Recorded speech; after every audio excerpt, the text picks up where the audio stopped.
کرام، بزرگان محترم، معزز حاضرین و سامعین، اللہ رب العزت نے ہم پر ایک اور فضل و احسان فرمایا کہ آج کا یہ عید الفطر کا دن ہمیں دیکھنا عطا فرمایا ہے۔ حضور علیہ السلام نے مکہ مکرمہ سے ہجرت کر کے مدینہ منورہ میں پہنچے تو وہاں دیکھا کہ وہاں کے رہنے والے لوگ اپنے تہوار منا رہے ہیں، یہودی اپنے تہوار منا رہے ہیں، عیسائی اپنے تہوار منا رہے ہیں۔ تو نبی علیہ السلام نے فرمایا کہ ان سے زیادہ خوشی کے حقدار تو ہم ہیں عیسیٰ علیہ السلام کے ساتھ اور موسیٰ علیہ السلام کے ساتھ جتنی محبت اور عقیدت ہم مسلمانوں کو ہے، اتنی یہودیوں اور عیسائیوں کو کہاں، اور ان کا جتنا احترام ہم کرتے ہیں یہ کہاں کرتے ہیں۔ تو ان سے زیادہ حقدار ہم ہیں کہ ہم ان تہواروں کو منائیں اور خوشی کا اظہار کریں۔ تو فرمایا مسلمانوں کے دو تہوار ہیں، ایک عید الفطر اور ایک عید الاضحیٰ، اس پہ ہی اللہ کا شکر ادا کریں، خوشی منائیں اور اللہ کے حضور سر بسجود ہوں۔ اور اللہ تعالیٰ نے ہم پہ یہ فضل فرمایا ہے کہ رمضان المبارک خیر و عافیت سے گزر گیا اور رمضان کی وجہ سے اللہ تعالیٰ نے یہ عید الفطر کا دن ہمیں دیکھنا عطا فرمایا ہے۔ حضور علیہ السلام نے ارشاد فرمایا کہ جب عید الفطر ہوتی ہے تو اس کی جو رات ہے، جو رات گزر گئی، یہ لیلۃ الجائزہ ہے، یہ انعام کی رات ہے، یہ اللہ تعالیٰ کی طرف سے مومنوں کے لیے ایک بہت بڑی رحمت ہے کہ رمضان کی ہر شب میں اللہ تعالیٰ لاکھوں لوگوں کی مغفرت کا فیصلہ فرماتے ہیں، اور ہر رات یہی معاملہ ہوتا ہے۔ اور رمضان کی جب آخری رات ہوتی ہے، یہ لیلۃ الجائزہ، تو اللہ تعالیٰ نے پورے مہینے میں جتنے لوگوں کی مغفرت فرمائی ہوتی ہے ان سب سے زیادہ کی تعداد میں اللہ رب العزت اس رات میں مغفرت کا فیصلہ فرماتے ہیں۔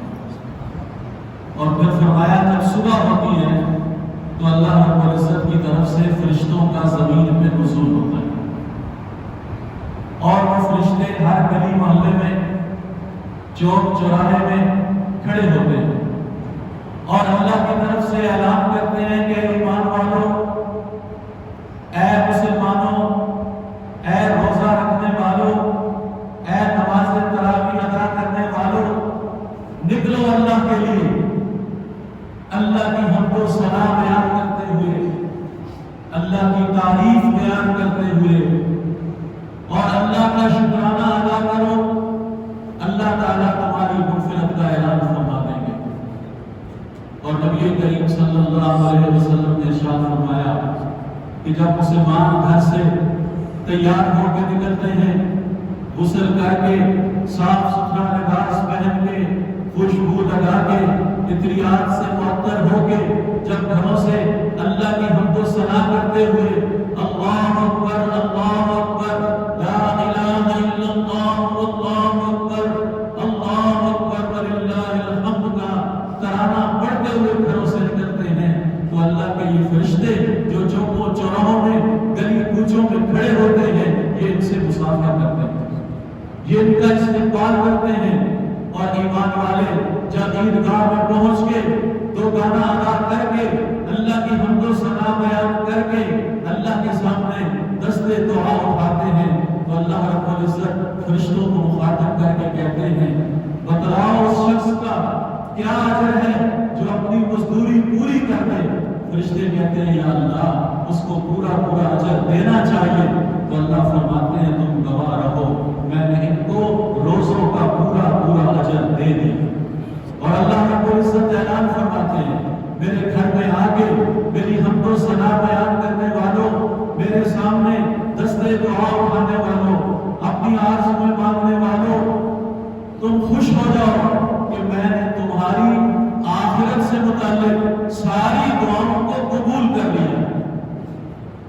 دنیا سے متعلق تمہاری جتنی دعائیں ہیں اس میں میں نے تمہاری مصلحت کو دیکھا ہے.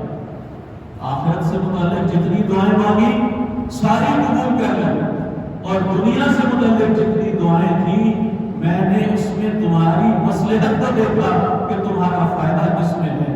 جن دعاؤں میں تمہارا فائدہ تھا ان دعاؤں کو فوراً قبول کر لیا، اور جن میں بظاہر تمہارا فائدہ نہیں تھا ان کو تمہاری آخرت کا ذخیرہ بنا. تو آج کا دن بڑا خوش قسمت دن ہے، بڑا مبارک دن ہے کہ اللہ رب العزت نے جہاں ہم پہ یہ فضل فرمایا کہ رمضان المبارک کی برکتیں ہمیں عطا فرمائیں.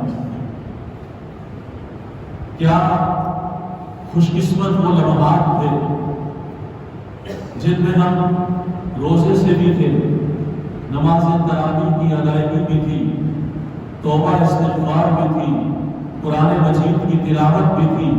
رمضان المبارک کی اپنی ایک برکتیں تھیں، اور جب رمضان اپنے اختتام کو پہنچا تو اللہ رب العزت نے اس کے سلے میں یہ آج کا دن ہمیں عطا فرمایا. تو آج کے دن ہم یہ تحیہ کر کے یہاں سے جائیں کہ یا اللہ رمضان میں جو آپ کی رحمتیں ہم پہ تھیں رمضان کے بعد بھی یا اللہ ہمیں ان رحمتوں سے محروم نہ کر.